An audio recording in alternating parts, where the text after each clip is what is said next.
And now, it's time for another Dice Tower review with the Game Boy Geek.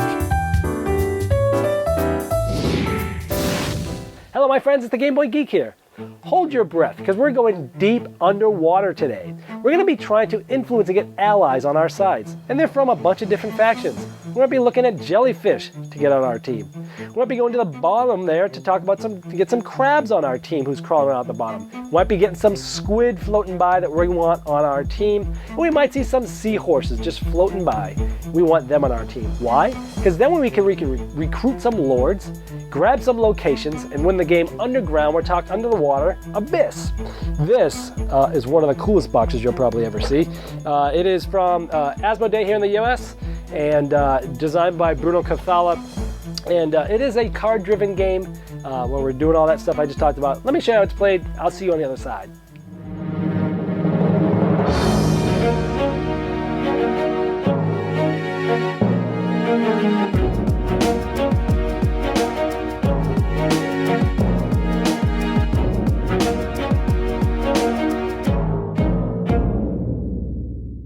In Abyss, you're going to be trying to gain points by gaining allies, to recruit lords, to take care of locations. Let's talk about how a turn works. Everyone starts with just one pearl, which, by the way, these pearls look really cool, and they're a great asset to the game.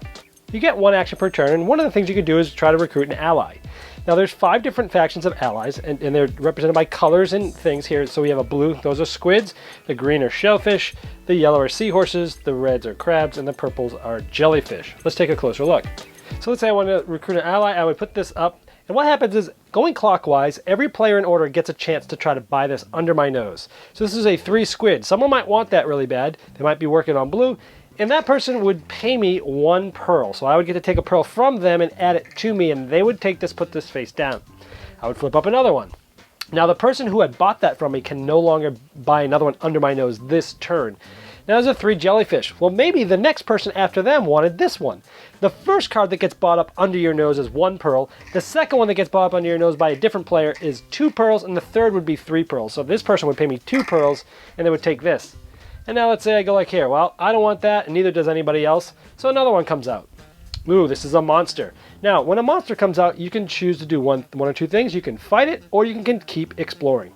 If you fight it, your turn ends, you discard the monster, you automatically defeat it, and you get the reward of where the threat track is. At the beginning of the game, you're either going to get 1 pearl or 1 monster tile. Now the monster tiles are random points between 2 and 4 that you can get.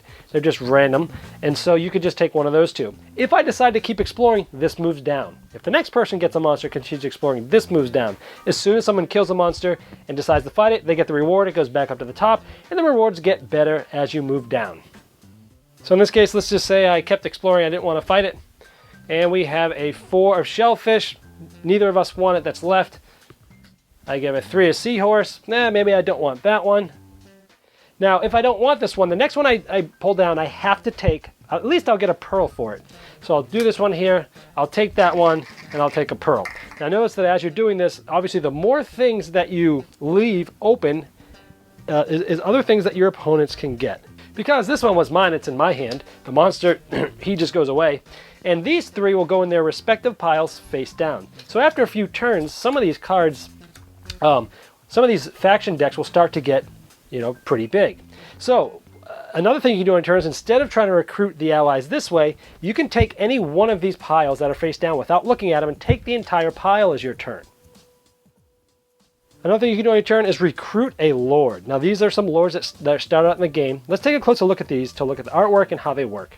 Now we can see some of these lords have different sort of colors with them in there, like he's wearing green, because the shellfish are going to help you the most get the landlord, and the red crabs are going to really help you get her. So how does this work? Well, for the landlord, this shows you 1 green shell and then 1 non-colored bubble. What this means is you have to have a total of 10. Number of 10, at least 10, from the allies in your hand to recruit this lord, one of which has to be green, and only 1 other color can be used. So if I have a cards like this, I could throw down something like this, because I have only 2 colors, one of which is from this shellfish, green. The other allies is the squids, so 4, 5, 6, 7, 8, 9. I'm 1 short. You can always use pearls to come up with the short numbers. So I'll pay 1 pearl, and 9 to get this Lord. These cards would get discarded, but what I would actually do is get to take the lowest number of any of these and it goes in front of me for endgame scoring. If I had 2 number 2s, I could pick which one I keep. So in this case, I got the Lord. I kept the lowest number of any of the cards I used. This is 5 points at the end of the game, and it's 1 key. We'll talk about keys due later. And the Landlord, I get to gain 1 pearl each of my turns because I have this guy. This is a good opportunity to just show off some of the artwork on some of these cards. They're just absolutely amazing here. So, you know, they see the different points that they give you. Take an extra turn after this turn. Some of them are one-time use. The ones with these arrows are one-time uses. The one that I had last time is kind of like one that happens all the time. You may discard one of your other free lords and replace it with the top one from the deck. So there's all sorts of different powers that these different lords have. And they all have sort of different ideas depending on the faction that they are part of. Now after that lord's recruited, you slide these down so there's empty spots. So let's say after a while these were empty. As long as there's at least 3, you do not fill this up. But as soon as the third to the last one gets done, that person gets 2 pearls, and then it gets completely filled up all the way again to the top. So there's got to be only a few lords left before it gets filled up with all these great looking lords there. And that's how the lords get refilled.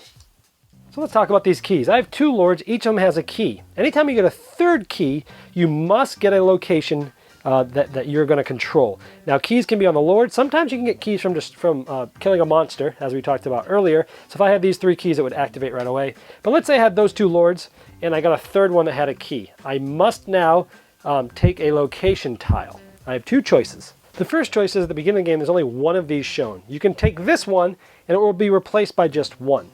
Or I can decide to draw 1, 2, 3, or 4 of them from the face down deck, look at them, take one, but then the ones that I don't take come out face up so other people can see what's coming. So if you don't take this, you're going to help yourself, but you're also going to help the opponents as well. But these work like this. They're all kind of different. This one is 3 points for each of your affiliate allies that you have from the squid race. Now if you remember when we recruited that lord, one of the ones that was face up in front of me was a squid race. And so this one's, for each one of these that's in front of me towards the end of the game, I'm going to get 3 of those. Let's look at a few other of these again, just to look at the artwork and some of the different abilities. For instance, this one's 2 points for each of your soldier lords, and those are sort of some of the red ones will be soldiers. This one's the jail, 15 points minus the number of total lords you have at the end.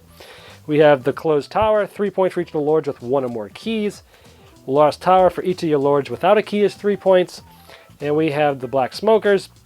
You may immediately switch this location with the location of your choice from the deck. That's pretty cool. So it's really important to note though, when you do get one of these location tiles, something happens to your lord. So let's say this was the one I picked. You have to put it over the 3 lords that you used that again, once you get 3 with keys, you have to get a location. That location will cover the special abilities. So now you've invoked the special ability on location, but you no longer can use the special abilities on the lords. It's sort of a trade and give there, but you'll always get the points for them at the end of the game. Now you do that until the game ends, and the game ends when anybody recruits their 7th lord, or when the lords are being refilled and it can't be refilled, and everybody else gets one more turn except that person, and at the end we go through a scoring. Okay, at the end of the game we would score. Now we score a bunch of different things in different orders.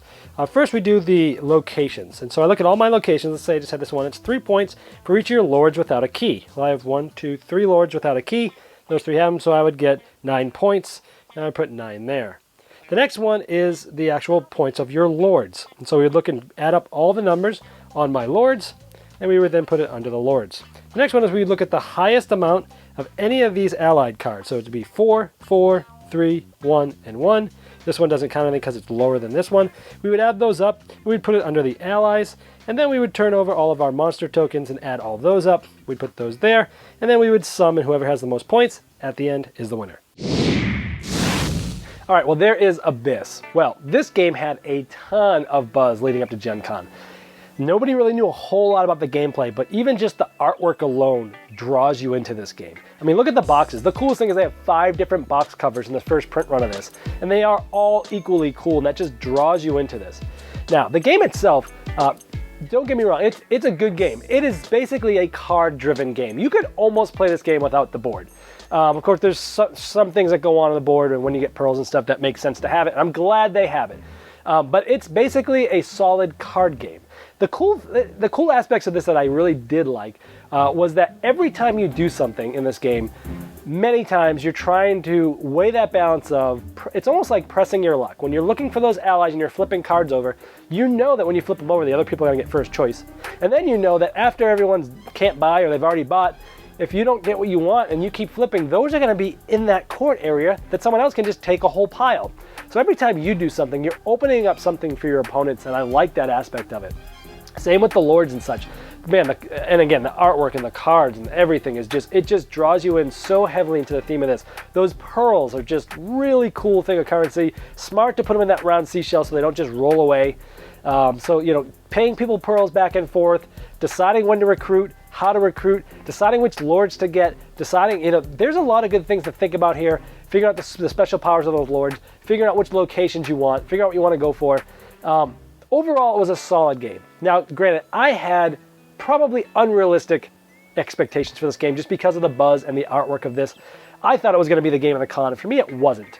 It didn't totally blow me away, but it is a very solid, enjoyable card game. If you like card-driven games like that, where you're trying to play cards to then gather things, then to operate special powers, and do things like that, you're probably going to like this game a lot. For instance, Z Garcia, I played this with him. He was even higher on this than I am. He loved this game. Me, I thought it was a good, solid game. I'm not going to play it every day. I'm definitely going to keep it because it's good in that artwork. If the artwork wasn't there and the theme wasn't there, I don't think I would be as enamored by it. But it's the whole package. You can't strip the theme and the artwork from the game, and they do work together well. It just engulfs you because the things are so beautiful to look at. The artwork's done by the same Xavier Collette, the one that did Dixit Journey, my favorite version of it. That's why it's so cool. So all in all, it's a good, solid card game.